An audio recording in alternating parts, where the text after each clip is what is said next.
বিসমিল্লাহির রহমানির রহিম।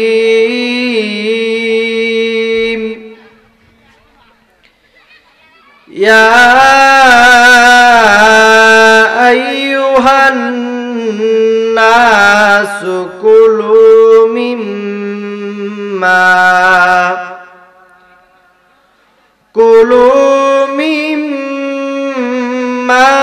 ফিল আরদি হালালান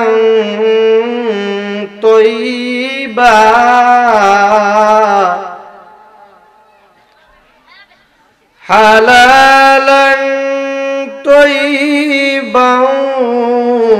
ওয়ালা তাত্তাবিউ খুতুওয়াতিশ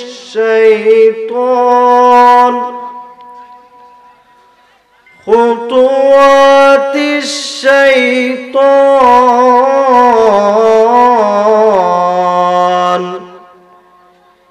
ইন্নাহু লাকুম আদুউম মুবিন।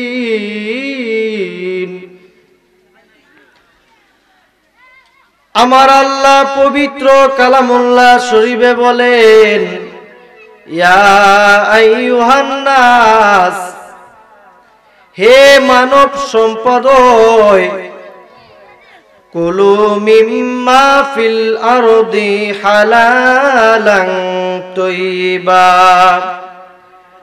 আল্লাহ বলেন, হে মানব, হে মানুষ, জমিনের মধ্যে তোমরা পুত পবিত্র রিজিক অর্জন করো, পুত পবিত্র রিজিক ভক্ষণ করো। ইন্নাহু লাকুম আদুউম মুবিন। আল্লাহ বলেন, ওয়ালা তাত্তাবিউ খুতুওয়াতিশ শাইতান, নিশ্চয়ই শয়তান তোমাদের প্রকাশ্য শত্রু। এই জন্য শয়তানকে অনুসরণ করা যাবে না। আল্লাহ যেহেতু বলছেন, হে মানব সম্প্রদায়, ইয়া আইয়ুহান নাস কুলু মিম্মা ফিল আরদি হালালান তয়্যিবা। আল্লাহ বলেন, হে মানব, তোমরা হালাল রিজিক উপার্জন করো, হালাল রিজিক ভক্ষণ করো। এই জন্য আমরা অবশ্যই হালাল রিজিক ভক্ষণ করতে হবে, আর যা হারাম আমরা তা ছেড়ে দিতে হবে। কেননা আল্লাহ পাক কুরআনুল কারীমে বলেন, ওয়া আহাল্লাল্লাহুল বাইআ ওয়া হাররামার রিবা। আল্লাহ বলেন, আমি আল্লাহ ব্যবসাকে হালাল করলাম আর সুদ তোমাদের জন্য হারাম করে দিলাম। বাজানো, এই জন্য সুদ খাওয়া যাবে না, যেহেতু আল্লাহ কোরআনে সুদকে হারাম করে দিয়েছেন। এই জন্য সুদ আমাদের বর্জন করতে হবে, আর হালাল রিজিক ভক্ষণ করতে হবে। আল্লাহ পাক পবিত্র কালামুল্লাহ শরীফে সূরা বাকারার 278 নম্বর আয়াত এবং 279 নম্বর আয়াতের মধ্যে বলেন, বিসমিল্লাহির রহমানির রহিম। ইয়া আইয়ুহাল্লাযীনা আমানুত্তাকুল্লাহা ওয়া যারু মা বাকিয়া মিনার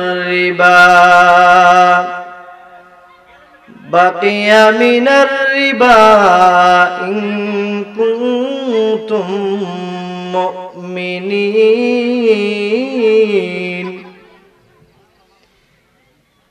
আল্লাহ বলেন, ইয়া আইয়ুহাল্লাযীনা আমানুত্তাকুল্লাহ, যে হে ঈমানদারগণ, আমি আল্লাহকে ভয় করো। এই আয়াতের তাফসিরে ইবনে কাসিরের মধ্যে উল্লেখ আছে, বাজান আমার দয়াল নবীজি জাহিলাতের যুগে, যখন জাহিলাতের যুগ ছিল, ওই সময় মক্কার মধ্যে দুইটা গোত্র ছিল। একটা গোত্রের নাম হচ্ছে সাকিব, আরেকটা গোত্রের নাম হচ্ছে মুগীরা। আবার আরেকটা গোত্রের নাম বলা হয়েছে মাকজুম। ওই জাহিলাতের যুগে সাকিব গোত্র আর ওই মুগীরা গোত্র তারা সুদের লেনদেন করত, তারা সুদের ব্যবসা করত। তারা যখন আমার দয়াল নবীজির কালেমার দাওয়াত পেয়ে তারা যখন দাওয়াত গ্রহণ করলো, সঙ্গে সঙ্গে বাজান আমার মুগীরা গোত্রের কিছু লোক সাকিব গোত্রের লোকের কাছে সুদের লেনদেন পাইতেন, সুদের কিছু টাকা পাইতেন। উনি ওই সুদের টাকা আনার জন্য ওনার কাছে চলে গেলেন। ওই সাকিব গোত্রের লোক ডাক দেয়া কই, ভাই আমি তো ইসলাম ধর্ম গ্রহণ করেছি, দয়াল নবীজি দুজাহানের বাদশাহ, দয়াল নবীজির কদমে কালেমা পড়ে মুসলমান হয়ে গেছি। ভাই আমি এখন আর তোমাকে সুদের টাকা দিতে পারবো না, যদি সুদের টাকা দেই তাহলে আমার গুনাহ হবে, কেননা আমি এখন মুসলমান হয়ে গেছি, আর মুসলমানদের জন্য সুদের লেনদেন করা সম্পূর্ণ হারাম। এই সাকিব গোত্র আর মুগীরা গোত্র তারা ঝগড়া বিবাদে লেগে যায়, এক পক্ষ আরেক পক্ষের সাথে ঝগড়ার মধ্যে লিপ্ত হয়ে যায়। বাজানো আমার দয়াল নবীজির দরবারে একজন গভর্নর মক্কার আমার দয়াল নবীজির কাছে চিঠি পাঠাইলেন, নবী গো সাকিব গোত্র আর মুগীরা গোত্র তারা ঈমান আনছে, কালেমা পড়ছে, কিন্তু ইয়া রাসূলুল্লাহ নবী গো তারা কালেমা পড়ার আগে তারা সুদের ব্যবসা করত, সুদের লেনদেন করত। ইয়া রাসূলুল্লাহ নবী গো এখন তারা সুদের টাকা নিয়ে ঝগড়া লেগে গেছে, ইয়া রাসূলুল্লাহ নবী গো আপনি একটা সুরাহা দিয়া দেন, আপনি ওনাদের মধ্যে একটা সমাধান দিয়ে দেন। আমার দয়াল নবী কামলাওয়ালা নবীজি আমার দয়াল নবীজির কাছে যখন চিঠি আসলো, আমার দয়াল নবীজি এইভাবে চিঠিটা ধরলেন। আমার দয়াল নবীজি চিঠিটা যখন পড়া শুরু করলেন, সঙ্গে সঙ্গে আমার আল্লাহ এই আয়াত নাজিল করলেন। আল্লাহ কই, বন্ধু আমার হাবিবুল্লাহ গো আপনি তাদেরকে জানায়া দেন, ইয়া আইয়ুহাল্লাযীনা আমানুত্তাকুল্লাহ, তারা যেন আমি আল্লাহকে ভয় করে, ওয়াযারু মা বাকিয়া মিনার রিবা, এবং তারা যেন সুদের টাকা ছেড়ে দেয়, এবং ইন কুনতুম মুমিনিন, যদি তারা মুমিন হয়, যদি তারা মুমিন হয় তাহলে তারা যেন সুদের কারবার ছেড়ে দেয়। সঙ্গে সঙ্গে আমার দয়াল নবীজি তাদের কাছে এই বার্তাটা পাঠাইয়া দিলেন। এই বার্তাটা আমার দয়াল নবীজি পাঠাইয়া দিলেন। সাকিব গোত্র আর মুগীরা গোত্র যখন ওনাদের কাছে এই বার্তাটা চলে আসলো, তারা ডাক দেয়া কই, ভাই আর আমার সুদের ঋণ দেওয়া দিতে হবে না, আমার সুদের টাকা দিতে হবে না, আমি তোমার কাছে যেই টাকাটুকু পাই শুধু সেটাই দিলে চলবে। এই জন্য আল্লাহ কোরআন শরীফে স্পষ্ট ভাষায় বলেছেন, ওয়া আহাল্লাল্লাহুল বাইআ ওয়া হাররামার রিবা, যে আমি তোমাদের জন্য ব্যবসাকে হালাল করলাম আর সুদ তোমাদের জন্য হারাম করে দিলাম। এখন বলবেন হুজুর, এই সাকিব গোত্র আর মুগীরা গোত্র তারা ইসলাম ধর্ম গ্রহণ করার আগে তারা তো সুদের ব্যবসায় লিপ্ত ছিল, তারা তো সুদ খাইতো, এখন কি তারা যে মুসলমান হয়েছে তাদের কি কোনো বিচার হবে না? ওই আপনার মুগিরা গোত্র আর সাকিব গোত্র তারা আল্লাহর দরবারে তওবা করলেন, তুবু ইলাল্লাহ তওবাতান নাসুহা। সাকিব গোত্র আর মুগিরা গোত্র আল্লাহর কাছে তওবা করলেন, আর আমার আল্লাহ তওবা কবুল করলেন। কালেমা পড়ে মুসলমান হওয়ার কারণে আমার আল্লাহ তাদের তওবা কবুল করলেন। এই জন্য বাজান, যারা সুদে টাকা লাগান, যারা সুদের উপরে ঋণ দেন, আমি অনুরোধ করব বাজান সুদ ছেড়ে দেন। ওই সুদ এমন একটা গুনাহ, হাদিস শরীফে উল্লেখ আছে, এই সুদ যারা খাবে তারা যেন তাদের মার সঙ্গে জিনা করলো। একবার চিৎকার মেরে বলেন নাউযুবিল্লাহ। এই জন্য সুদ খাওয়া যাবে না, সুদ খাওয়া সম্পূর্ণ হারাম। এই সম্পর্কে হাদিস শরীফ, আন আবি সাঈদ আনিন নবী সাল্লাল্লাহু আলাইহি ওয়াসাল্লাম قالت تاجر الصدوق الأمين مع النبيين والصديقين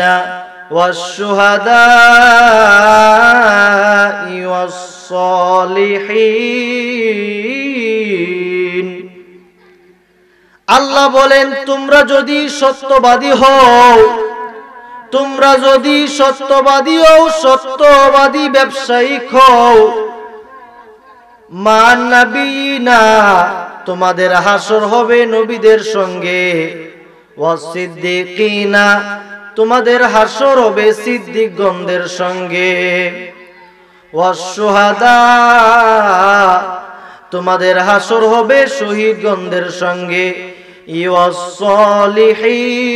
ওয়াসসালিহিন এবং তোমাদের হাসর হবে সলিহ মানে মুমিন, সলিহ মানে হক্কানি ওলি আল্লাহ, তোমাদের হাসর হবে ওলি আল্লাহদের সঙ্গে। যদি সত্যবাদী হন আর সত্য ব্যবসায়িক হন, আপনার হাসর হবে মান নবীনা নবীদের সঙ্গে, ওয়াসিদ্দিকিনা সিদ্দিকগণদের সঙ্গে, ওয়াসশুহাদা শহীদগণদের সঙ্গে, ওয়াসসালিহিন আল্লাহর ওলিদের সঙ্গে। চিৎকার মেরে বলেন সুবহানাল্লাহ। আচ্ছা আপনারা বলেন, যদি আমাদের হাসর নাসর নবীদের সঙ্গে হয়, সিদ্দিকগণদের সঙ্গে হয়, শহীদগণদের সঙ্গে হয়, ওলি আল্লাহদের সঙ্গে হয়, আমাদের কি আর কোনো চিন্তা থাকবে? জোরে বলেন, থাকবে? কোনো চিন্তা থাকবে না। আজকে আমি অনুরোধ করব, বাজান এই দুনিয়াতে আসছেন, আবার চলে যাবেন, এই দুনিয়া থাকার জায়গা না। আপনি কার জন্য বাড়ি করতেছেন, কার জন্য ঘর করতেছেন? এই জায়গা সম্পত্তি আপনি যে আপনার সংসার পরিচালনা করার জন্য হারাম রিজিক বক্ষণ করতেছেন, ওই হারাম রিজিক বক্ষণ করে আপনি আল্লাহর দরবারে আল্লাহর কুদরতি কদমে যতই সিজদা দেন, ওই সিজদা আল্লাহর দরবারে গ্রহণযোগ্য হবে না। কথা কন না ঠিক না ঠিক? এই জন্য সুদ খাওয়া আমাদের ছেড়ে দিতে হবে। আজকে থেকে আপনারা যারা সুদ খান, নিয়ত করেন যে আজ থেকে আমি সুদ খাওয়া বন্ধ করে দিলাম। আল্লাহ পাক যেন আমাদের সবাইকে বুঝার সে তৌফিক দান করে, সকলে না আমিন।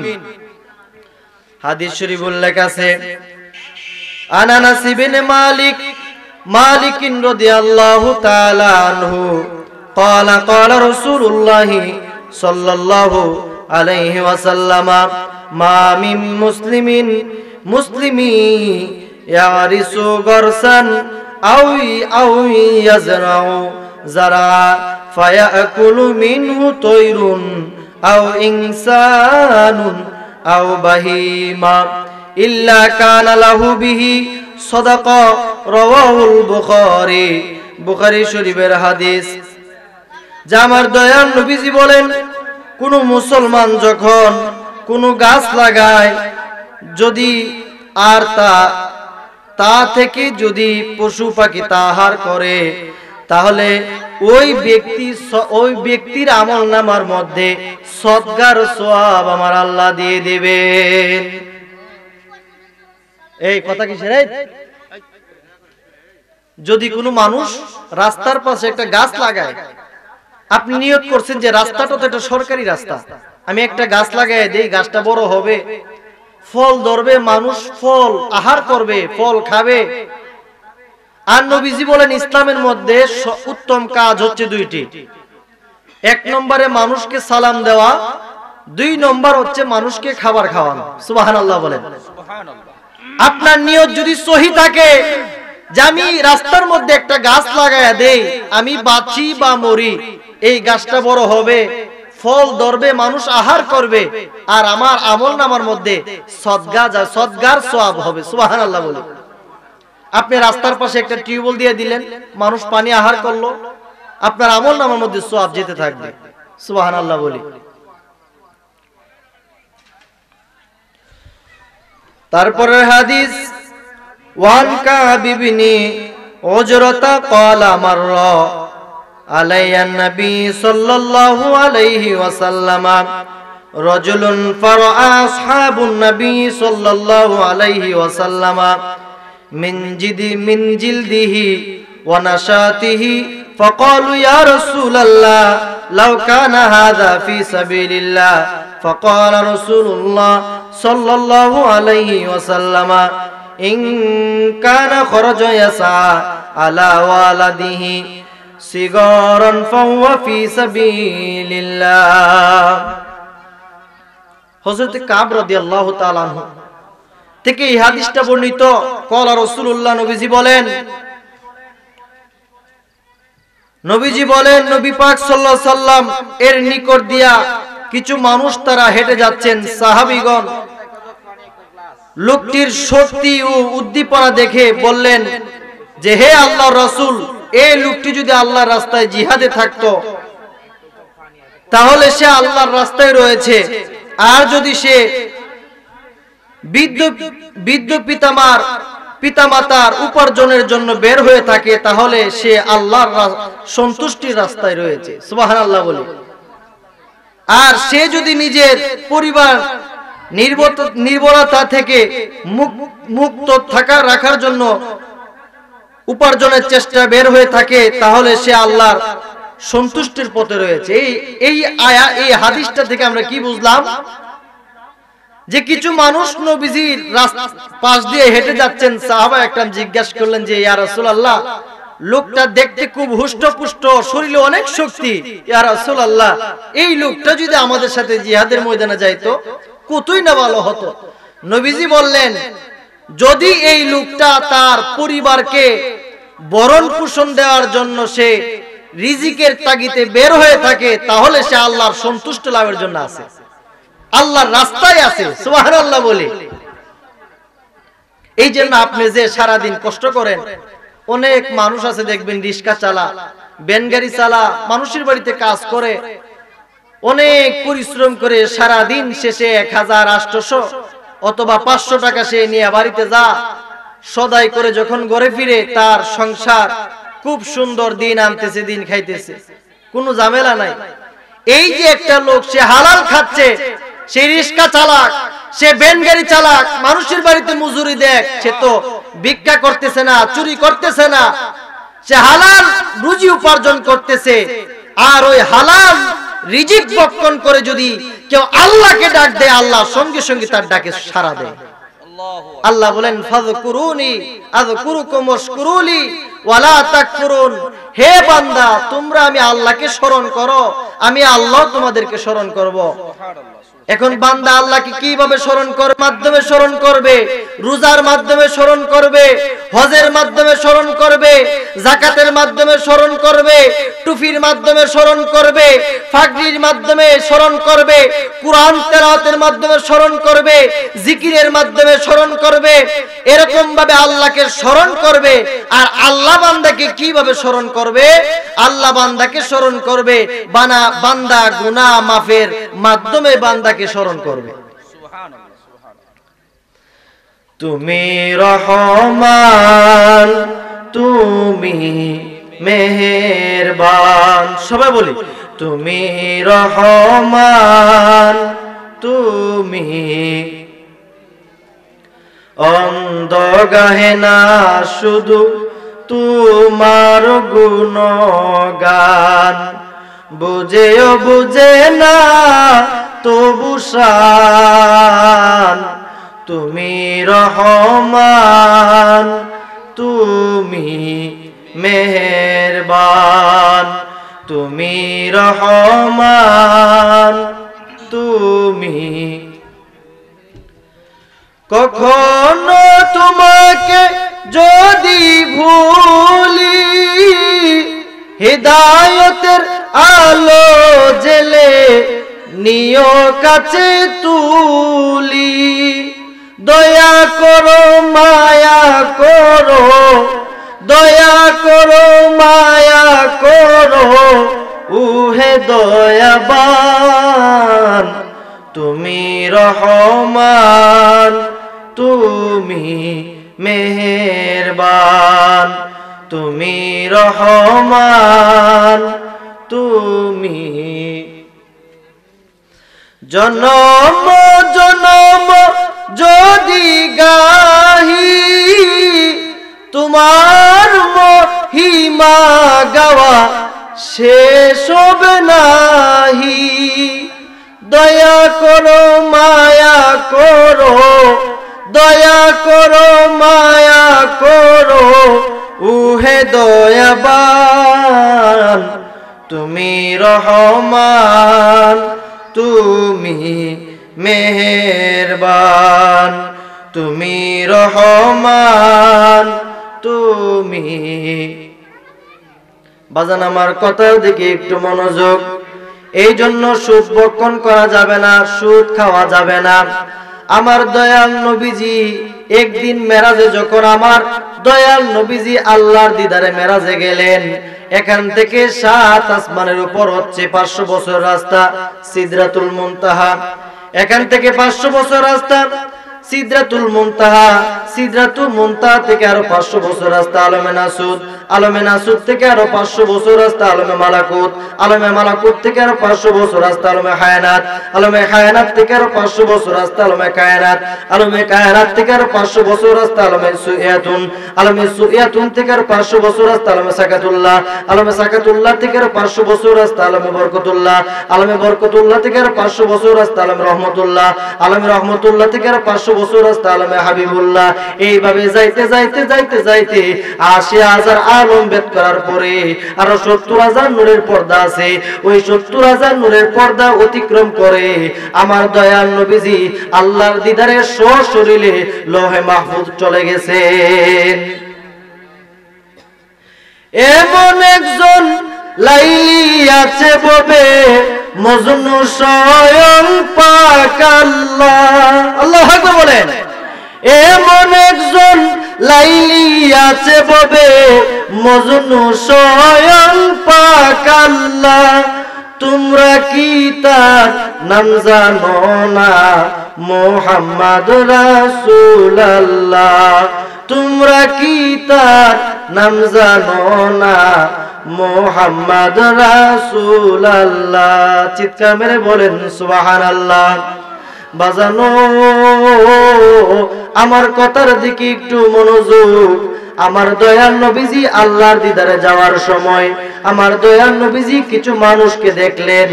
ওই মানুষগুলার শরীরের মধ্যে সাপ বিচ্ছু, তাদের শরীরের মধ্যে। তো ওই সাপ বিচ্ছু তাদেরকে সবল দিতেছে, ওই সাপ বিচ্ছু তাদেরকে দংশন করতেছে। আমার দয়াল নবীজি ডাক দিয়া কই, জিবরাইল ও জিবরাইল, তাদের কেন এই অবস্থা? জিবরাইল ডাক দিয়া কই, নবী গো, তারা দুনিয়াতে থাকতে তারা সুদ খাইতো, তারা ঘুষ খাইতো নবী গো, এই জন্য তাদের এই অবস্থা। আমার দয়াল নবীজি যখন চলে আসলেন, আমার দয়াল নবীজি যখন মেরাজ থেকে চলে আসলেন, আমার দয়াল নবীজি এই আলোচনা সাহাবা একরামদের কাছে করলেন। এই জন্য বাজার আমার সুদ খাওয়া যাবে না। সুদ যদি কেউ খায় তাহলে আমার আল্লাহ তার ইবাদত আল্লাহর দরবারে গ্রহণযোগ্য হবে না। এই জন্য আমার দয়ার নবীজি সুদের অনেকগুলা পাপ রয়েছে, এই সুদের অনেকগুলা গুনাহ রয়েছে। এর মধ্যে জঘন্যতম সবচাইতে নিম্ন পর্যায়ের যে গুনাহ, যে সে তার মার সাথে জিনা করবে। চিৎকার মেরে বলেন নাউযুবিল্লাহ। এই যে একটা কিতাব, এই কিতাবটার নাম হচ্ছে আপনার তাজকিরাতুল আউলিয়া। বাজান আমার, আমি দলিল ছাড়া কথা বলি না বাজান। এই তাজকিরাতুল আউলিয়া প্রথম নম্বর খণ্ডের মধ্যে এই আল্লাহর একজন ওলির কথা এখানে চলে আসছে। এই আল্লাহর ওলির নাম হচ্ছে হযরতে হাবিবে আজমি রহমাতুল্লাহ আলাইহি। এই হাবিবে আজমি আল্লাহর একজন মহান ওলি ছিলেন, আল্লাহর একজন মহান ওলি ছিলেন। এই হাবিবে আজমি আল্লাহর ওলি হওয়ার আগে উনি ছিলেন বিশাল বড় একজন ধনী। উনি ছিলেন বসরার মধ্যে বিশাল বড় একজন সুদখোর। কি ছিলেন? সুদখোর। হাবিবে আজমি রহমাতুল্লাহ আলাইহি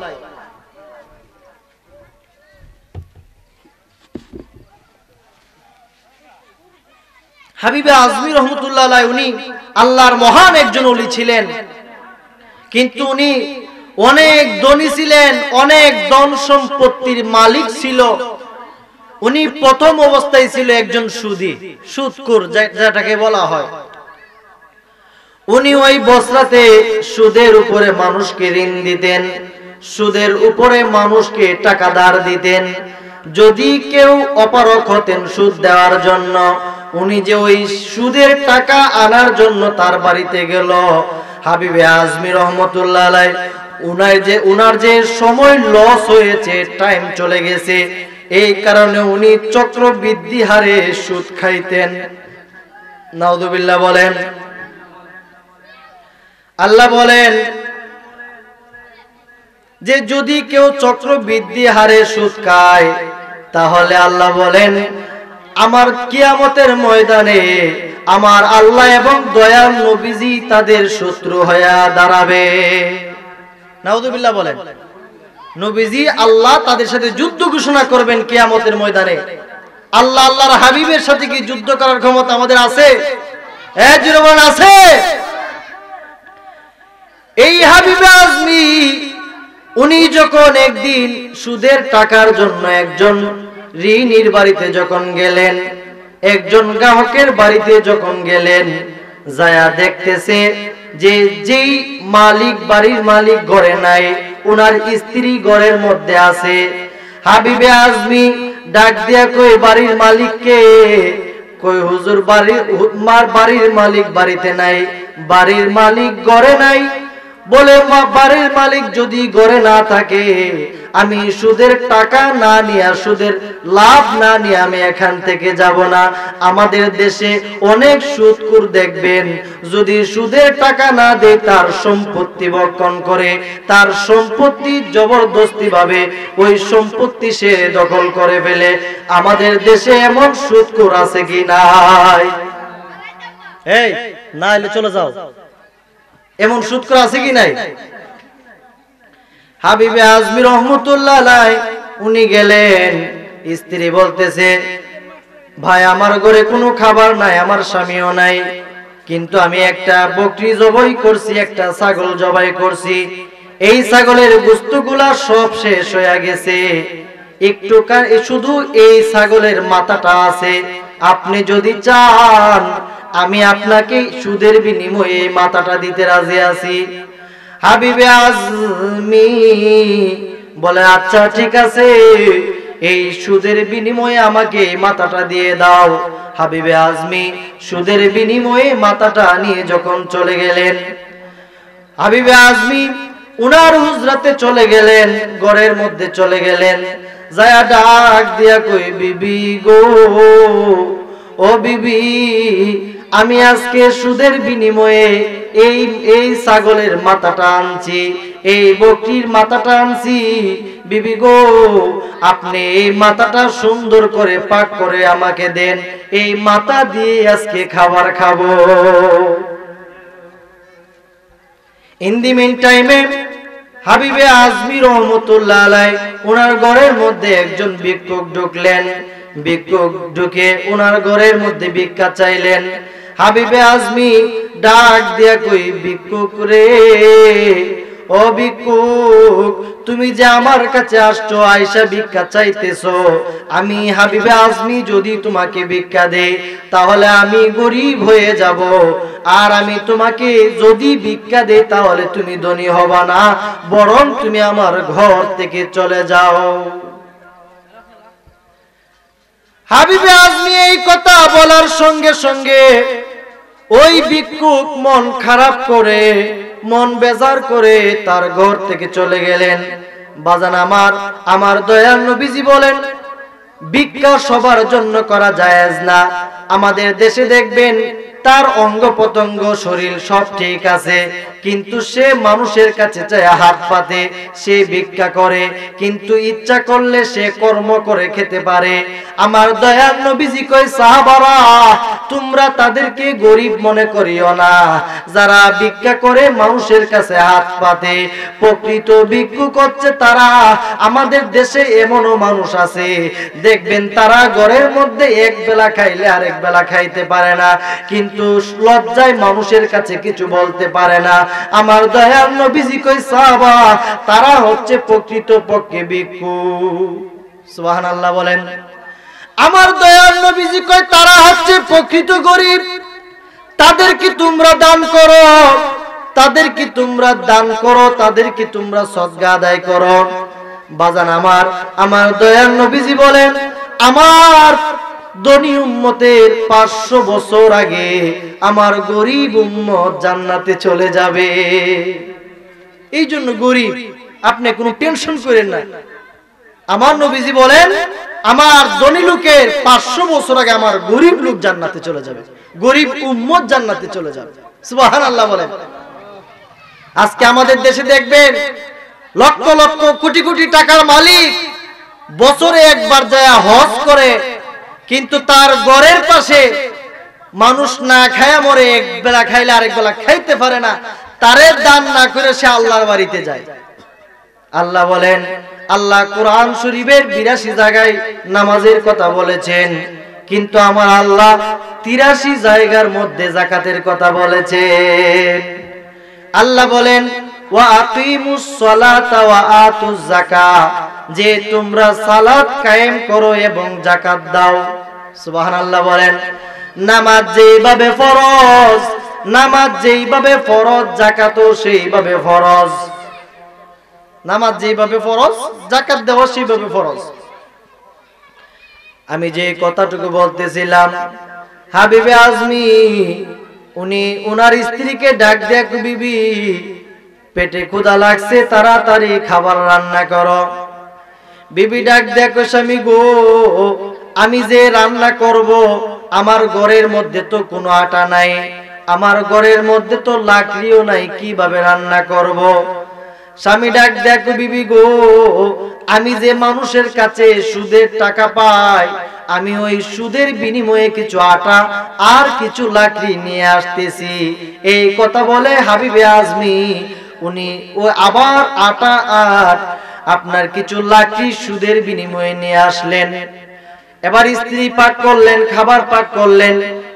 খাবার পাক করার পরে স্ত্রী যখন সে খাবার আনার জন্য যখন ডেগের হরা যখন আলগি দিলেন, ডেগের ডাকনা যখন আলগি দিলেন, ডাকনা যখন সরাইলেন, যখন উনি তরকারি তুলবেন, তাকায় দেখতেছে ডেগের ভিতরে কোনো খাবার নাই, ডেগের ভিতরে কোনো খাবার নাই।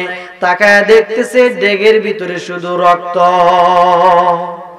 রহমানুর রহিম নাম তোমার, আল্লাহু আল্লাহু আল্লাহ গফুরুর রহিম নাম তোমার, আল্লাহ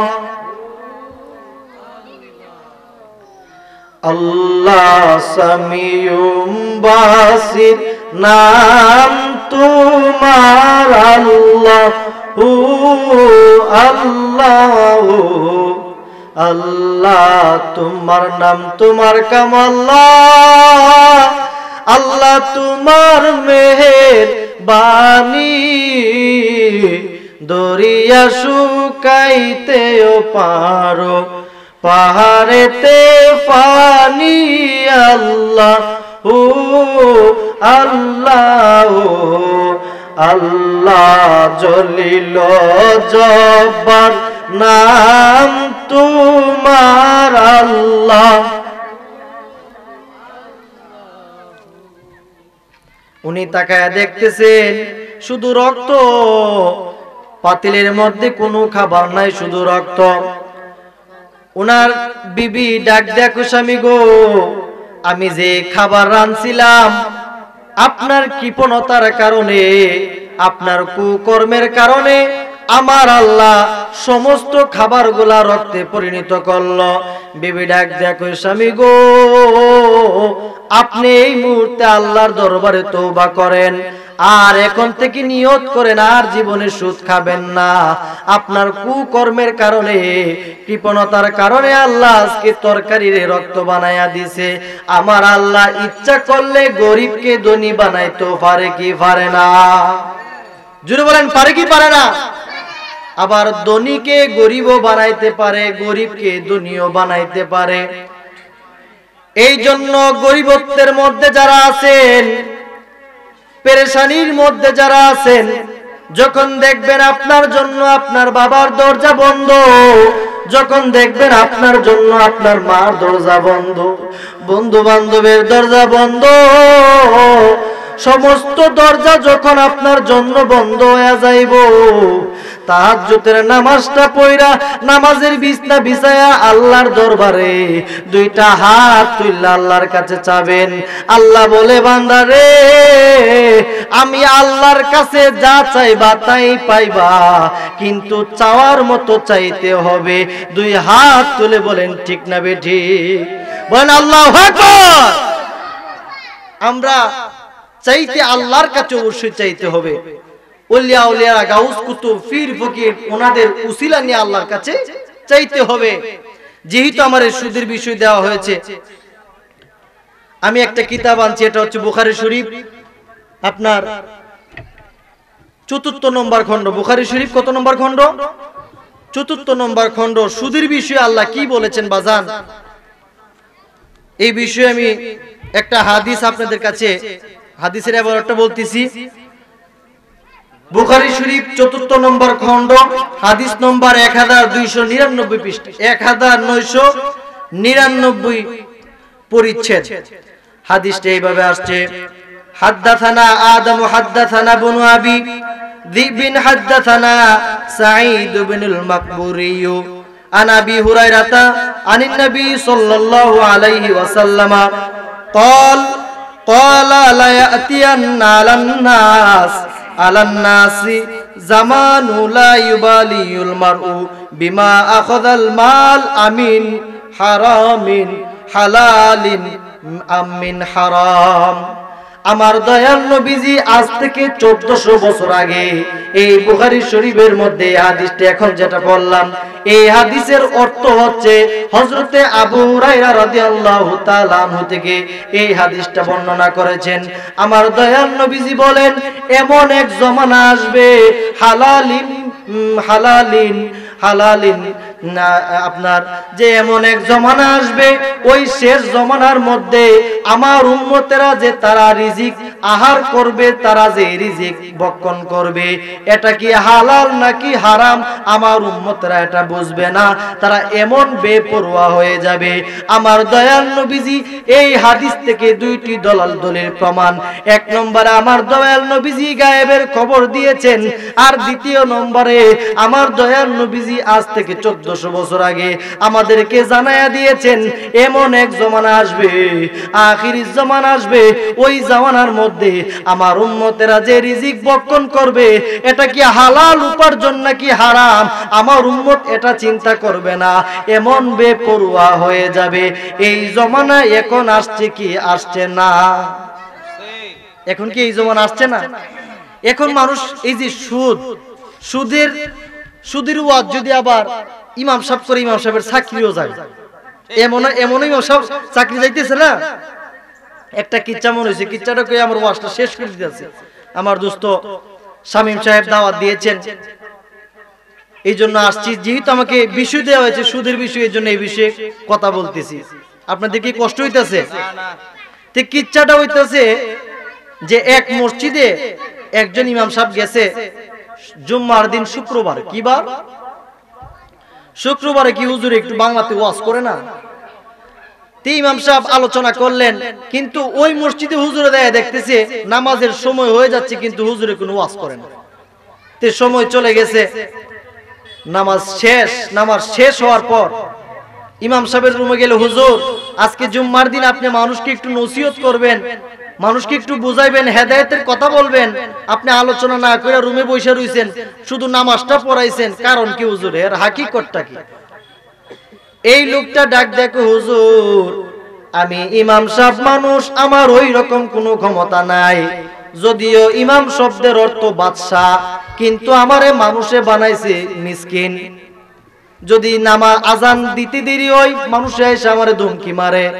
আমি যখন নতুন মসজিদে আসলাম, যখন চাকরিতে জয়েন করলাম, আমি কাউকে এমন ভাবে চিনি না।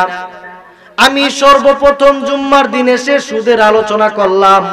জুম্মার আলোচ্য বিষয় ছিল সুদের বিষয়। আমি সুদের আলোচনা করলাম। আলোচনা যখন শেষ করলাম, সমাপ্ত করলাম, রুমে যখন গেলাম, মসজিদের সভাপতি সাহেব আমার রুমে গেল, যায় ডাক দেখো, ইমাম সাহেব আপনি আজকে জুম্মার দিন শুক্রবার আলোচনা করলেন, কিন্তু আমি সভাপতিদের সুদ খাই, এই কথাটা আপনার কাছে কে কইছে? আপনি পুরাটা ওয়াজ আমার দিকে ছাইয়া করছেন। অবশ্যই আমি যে সুদ খাই এই কথাটা আপনি জানেন, এই জন্য এই ওয়াজটা আমার দিকে ছাইয়া করছেন। ইমাম সাহেব পড়ছে কঠিন বিপদে। ইমাম সাহেব ডাক দিয়া কই, সভাপতি সাহেব আমি নতুন মসজিদে আসছি, আমি জানি না আপনি যে সুদ খান। দ্বিতীয় জুম্মার দিন হুজুর আমি আলোচনা করলাম ঘুষের ওয়াজ, হাদিস থেকে হাদিস দিলাম, আর রশি ওয়াল মুরতাশি, যে যারা সুদ খাবে এবং যারা সুদ গ্রহণ করবে তারা উভয় গুনাহগার। হুজুর আমি এই ওয়াজ যখন করলাম, ওয়াজ করা যখন শেষ হয়ে গেছে, যখন আমি আমার রুমে গেলাম, মসজিদের সেক্রেটারি সাহেব আমার রুমে গেছে, যায় ডাক দেয়া কই, ইমাম সাহেব আমি পুলিশের চাকরি করি, আমি মসজিদের সেক্রেটারি, ঘুষ খাই, এই কথাটা আপনার কাছে কে কইছে? পুরাটা ওয়াজ আমার দিকে ছাইয়া করছে। ইমাম সাহেব ডাক দেখো, হুজুর আমি যেই জুম্মাতে যেই আলোচনা করি, এক একজনের উপরে এক একটা ওয়াজ যায়া ফয়রা যা, এক একটা আলোচনা যায়া এক একজনের উপরে পড়ে যাই, এই জন্য আমি আর কোনো ওয়াজই করি না, আলোচনাই করি না। আমাদের দেশে এমন মানুষ আছে কি নাই? এই জন্য আমি এখন সুদের ওয়াজ করছি বাজান, কোরআন হাদিসে এজমা কি আছে, যা আছে তাই তো বলতে হবে। এখন কে কষ্ট পাইলো, কে বেজার হইলো, এটা তো বাজান আমাদের দেখার বিষয় না। আর আমরা যদি হক কথা না বলি, কাল কিয়ামতের ময়দানে আমাদের জিহ্বা আগুনের কিসি দ্বারা কর্তন করবে। আল্লাহ পাক যেন আমাদের সবাইকে হিদায়াত দান করে, সবাই না আমিন।